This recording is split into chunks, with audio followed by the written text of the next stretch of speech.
Hello student, मैं हूं Rohit sir, आप लोगों का हिंदी का टीचर, और स्वागत करता हूं आपका हमारे चैनल इंटर साइंस क्लासेस में। दोस्तों, इस वीडियो में हम लोग क्लास 12 का हिंदी जिसका चैप्टर 1 पढ़ेंगे। ठीक है, चैप्टर 1 है हमारा हिंदी का बातचीत। बातचीत हम लोग आज पढ़ेंगे, जिसके लेखक हैं बालकृष्ण भट्ट। ठीक है, तो इस चैप्टर को हम लोग आज क्लियर करेंगे। ठीक है, तो आप लोग वीडियो को देख लीजिएगा अच्छा से। चलिए हम लोग क्लास को स्टार्ट करते हैं। हमारा चैप्टर है बातचीत। बातचीत चैप्टर है जिसके लेखक हैं बालकृष्ण भट्ट।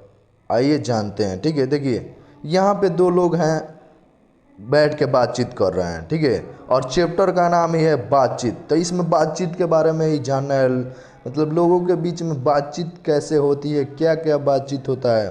अगर बालकृष्ण भट्ट कहे हैं कि अगर लोगों में वाक शक्ति ना होती, मतलब बात करने का क्षमता ना होता, तो क्या होता। तो इसी के बारे में हम लोगों को जानना है। ठीक है, चैप्टर है हमारा बातचीत और इसके लेखक हैं बालकृष्ण भट्ट। ठीक है, तो आइए हम लोग चलते हैं टॉपिक की ओर। चलिए देखिए, यहाँ पे लिखा है बातचीत और लेखक का नाम देखिए यहाँ पे है बालकृष्ण भट्ट। बालकृष्ण भट्ट। ठीक है, तो चलिए हम लोग चलते हैं चैप्टर की तरफ।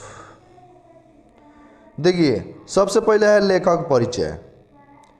सबसे पहले हम लोग देखेंगे लेखक का परिचय। बालकृष्ण भट्ट हैं, इनका जन्म कब हुआ था, कहाँ के रहने वाले थे, ये सभी देखेंगे। और ये एग्जाम के लिए बहुत ही इम्पोर्टेंट होता है, एग्जाम में पूछता है। ठीक है, लेखक के जन्म से ही ना 5 नंबर का क्वेश्चन आता है।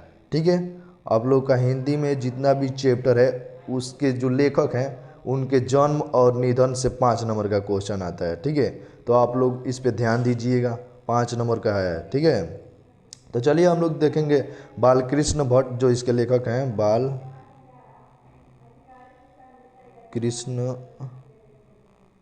भट्ट, बालकृष्ण भट्ट इसके जो लेखक हैं ना उनके बारे में जानते हैं। ठीक है, चलिए इसके लेखक हैं, बातचीत के लेखक हैं बालकृष्ण भट्ट। इनका जन्म हुआ था 23 जून 1844 ईस्वी में। बालकृष्ण भट्ट का जन्म हुआ था 23 जून 1844 ईस्वी में, और निधन हुआ था 20 जुलाई 1914 ईस्वी में। देखिए, निधन इनका 20 जुलाई 1914 ईस्वी में हुआ था और जन्म 23 जून 1844 ईस्वी में। और देखिए, ये उत्तर प्रदेश राज्य के निवासी थे। ठीक है, इलाहाबाद उत्तर प्रदेश में इनका निवास स्थान था। बालकृष्ण भट्ट का निवास स्थान इलाहाबाद उत्तर प्रदेश में था। और देखिए यहाँ पे आधुनिक काल के भारतेंदु युग के प्रमुख साहित्यकार थे ये। बालकृष्ण भट्ट आधुनिक काल के भारतेंदु युग के प्रमुख साहित्यकार। यहाँ से क्वेश्चन आता है एग्जाम में, क्वेश्चन पूछता है कि भारतेंदु युग के प्रमुख साहित्यकार कौन है, तो हमारा आंसर क्या हो जाएगा, बालकृष्ण भट्ट। ठीक है, बालकृष्ण भट्ट। तो इस पे आप लोग ध्यान दीजिएगा। चलिए हम लोग आगे चलते हैं लेखक परिचय में। देखिए आगे है लेखक परिचय। देखिए, रचनाएं, बालकृष्ण भट्ट द्वारा जो रचनाएं दी गई थी, उपन्यास, नाटक, निबंध, सभी को हम लोग देखेंगे। ठीक है, तो देखिए बालकृष्ण भट्ट उपन्यास दिया था, उसको देखते हैं। ठीक है, पहला देखिए उपन्यास में इनका है रहस्य कथा। बालकृष्ण भट्ट रहस्य कथा, नूतन ब्रह्मचारी, 100 अजान एक सुजान, गुप्तबैरी, रसातल यात्रा, रसातल यात्रा, उचित दक्षिणा, हमारी घड़ी, सद्भाव का अभाव। ये देखिए, ये जितना भी है ना इनका उपन्यास है, बालकृष्ण भट्ट द्वारा लिखा गया उपन्यास। चलिए हम लोग देखते हैं नाटक। इन्होंने कुछ नाटक भी दिया था। ठीक है, तो उसको देखते हैं। नाटक में देखिए पहला है हमारा पद्मावती,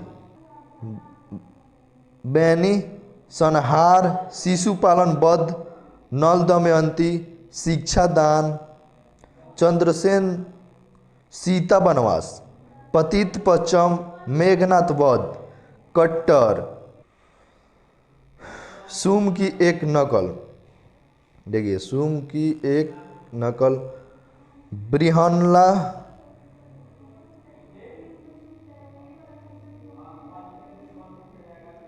बृहन्ला इंग्लैंडेश्वरी, और भारत जननी, भारत जननी, भारतवर्ष और कली, भारतवर्ष और कली। दो दूरदेशी, एक रोगी और एक वैध, एक रोगी और एक वैध, रेल का विकेट, खेल, बाल विवाह। ये देखिए ये जितना भी है इनका नाटक था। बाल विवाह ये सभी क्या थे, इनके नाटक, बालकृष्ण भट्ट द्वारा दिए गए नाटक। उसके बाद प्रहसन है, देखिए प्रहसन में था इनका प्रहसन, जैसा काम वैसा परिणाम, जैसा काम कीजिएगा वैसा परिणाम मिलेगा। नई रोशनी का विष, नई रोशनी का विष।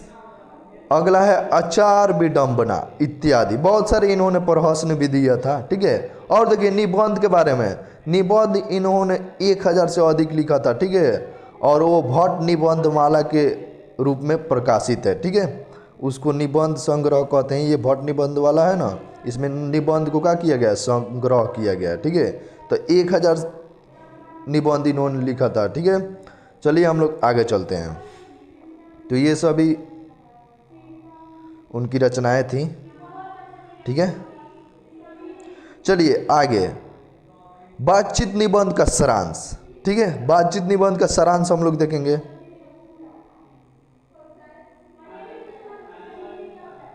देखिए बातचीत निबंध, बातचीत शीर्षक निबंध आधुनिक काल के प्रसिद्ध निबंधकार बालकृष्ण भट्ट द्वारा लिखा गया है। हमने बोला ना बालकृष्ण भट्ट इसके लेखक हैं, तो उन्हीं के द्वारा लिखा गया है ये बातचीत निबंध। ठीक है, बातचीत क्या है, एक निबंध है, इसको याद रखिएगा। एग्जाम में पूछता है कि बातचीत विद्या है, कौन सी विद्या है, निबंध, कहानी, प्रहसन। तो इस ऑप्शन देता है, ऑप्शन में हम लोगों को टिक मारना होता है। ठीक है, चलिए, तो ये बालकृष्ण भट्ट द्वारा लिखा गया है जिसमें वाक शक्ति को लेखक ने ईश्वर का वरदान बताया है। ठीक है, वाक शक्ति को लेखक ने ईश्वर का वरदान बताया। वाक शक्ति जिससे हम लोग बोलते हैं, हमारे अंदर बोलने की जो क्षमता है ना, उसको लेखक ने ईश्वर का वरदान बताया। बोल रहे हैं बालकृष्ण भट्ट कि इसको ईश्वर द्वारा हम लोगों को प्रदान किया गया है। ठीक है, बालकृष्ण जी कहते हैं कि वाक शक्ति अगर मनुष्य में न होती तो ना जाने इस गूंगी सृष्टि का क्या हाल होता। सोचिए आप, अगर हम लोगों के अंदर बोलने की क्षमता ना होती, ठीक है, अगर हम लोगों के अंदर बोलने की क्षमता ना होती तो क्या होता इस गूंगी सृष्टि का।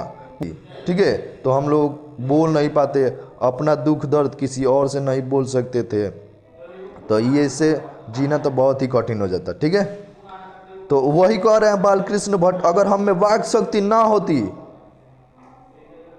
तो क्या होता इस गूंगी सृष्टि का, क्या हाल होता। वे कहते हैं कि बातचीत में वक्ता को स्पीच की तरह नाज नखना जाहिर करने का मौका नहीं दिया जाता है। बालकृष्ण भट्ट कहते हैं कि बातचीत में वक्ता को स्पीच की तरह नाज नखरा जाहिर करने का मौका नहीं दिया जाता है। बातचीत 2 लोगों के बीच में किया जाता है,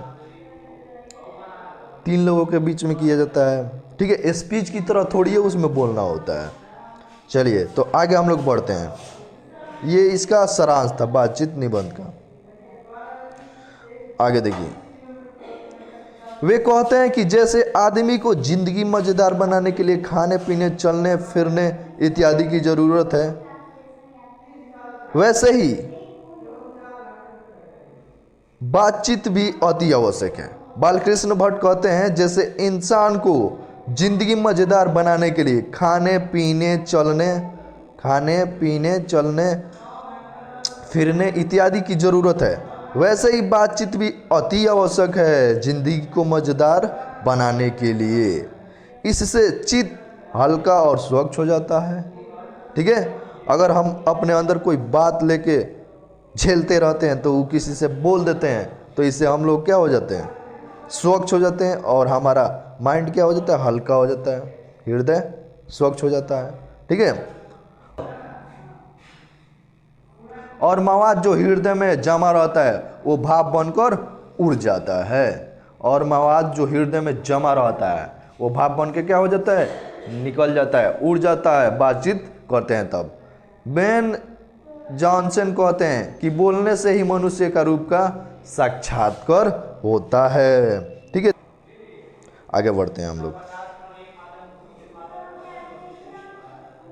चलिए देखिए, लेखक ने बातचीत के प्रकार को भी बताया है। लेखक ने बातचीत के प्रकार भी बताए। एडिसन मानते हैं कि असल बातचीत सिर्फ दो व्यक्तियों में ही हो सकती है। एडिसन है, वो कहते हैं कि असल बातचीत सिर्फ दो व्यक्तियों में ही हो सकती है, अर्थात जब दो लोग होते हैं तभी अपना दिल एक दूसरे के सामने खोल पाते हैं। दो व्यक्ति रहते हैं तब एक अपना बात दूसरे से कहता है, वो अपना बात इससे कहता है, ठीक है। तो दो व्यक्ति होते हैं तभी अपना बात एक दूसरे से के सामने खोल पाते हैं, ठीक है। लेखक के अनुसार तीन लोगों के बीच बातचीत अंगूठी में जुड़ी नग जैसा होता है, ठीक है। लेखक के अनुसार तीन लोगों के बीच बातचीत अंगूठी में जुड़ी नग जैसी होती है। लोगों के बीच की बातचीत केवल फैमिलिटी होती है। चार लोग जब देखिएगा आप लोग कहीं बैठ जाते हैं तो फैमिली के बारे में बात करते हैं, क्या बात करते हैं। अगर दो लोग रहेंगे तो वो अपने पर्सनल बात करेंगे, ठीक है, ठीक है। चार लोगों के बीच बातचीत केवल फैमिलिटी होती है। चलिए, लेखक कहते हैं कि यूरोप के लोगों में बातचीत का हुनर, जिसे आर्ट ऑफ कॉन्वर्सेशन कहते हैं। देखिए, ये एग्जाम में पूछता है, यूरोप के लोगों में बातचीत करने के हुनर को कहते हैं आर्ट ऑफ कॉन्वर्सेशन। तो इसको इस हेडलाइन कर लीजिएगा, ठीक है, आर्ट ऑफ कॉन्वर्सेशन। यूरोप के लोगों में बातचीत करने की कला को क्या कहते हैं? आर्ट ऑफ कॉन्वर्सेशन, ठीक है। तो ये एग्जाम में पूछता है। तो लेखक कह रहे हैं कि यूरोप के लोगों में बातचीत का हुनर है, जिसे आर्ट ऑफ कॉन्वर्सेशन कहते हैं। इनके प्रसंग को सुन के कान को अत्यंत सुख मिलता है। इससे श्रीहद गोष्ठी कहते हैं। अंततः बालकृष्ण भट्ट कहते हैं कि हमें अपने अंदर ऐसी शक्ति पैदा करनी चाहिए। बालकृष्ण भट्ट कहते हैं कि हमें अपने अंदर ऐसी शक्ति पैदा करनी चाहिए जिससे हम अपने आप बातचीत कर लें, जिससे हम अपने आप क्या कर लें? बातचीत कर लें। बालकृष्ण भट्ट कहते हैं कि हमें अपने अंदर ऐसी शक्ति पैदा करनी चाहिए जिससे हम अपने आप बातचीत कर लें, और बातचीत का यही उत्तम तरीका है। बातचीत का यही उत्तम तरीका है, ठीक है। तो इस चैप्टर में बातचीत के बारे में ही फोकस किया गया है, ठीक है। चैप्टर समाप्त हुआ, इसमें यही सब है, बातचीत के बारे में फोकस किया गया है। दो लोगों के बीच बातचीत, तीन लोगों के बीच बातचीत, यही सब बताया गया है, बातचीत पे फोकस किया गया। तो आप लोग बुक को रीडिंग कर लीजिएगा, ठीक है। बस इतना ही। तो अगर वीडियो अच्छा लगा हो तो लाइक कीजिए, कमेंट कीजिए और शेयर कीजिए अपने दोस्तों में, ठीक है। ये हिंदी है, देखिए 100 मार्क्स का हिंदी आता है, 100 मार्क्स का है, तो इसे छोड़ना नहीं है, ठीक है। नंबर इसी पे डिपेंड है। सोचिए 100 नंबर है, थोड़ा सा मेहनत कर दीजिएगा तो 100 नंबर आपके हाथ में है, ठीक है। तो इसे नहीं छोड़ना है, छोटा नहीं समझना है, ठीक है। तो आप लोग पढ़ते रहिए। वीडियो में ऑब्जेक्टिव का भी वीडियो लेके आएंगे, ठीक है। चलिए फिर मिलते हैं अगले वीडियो में।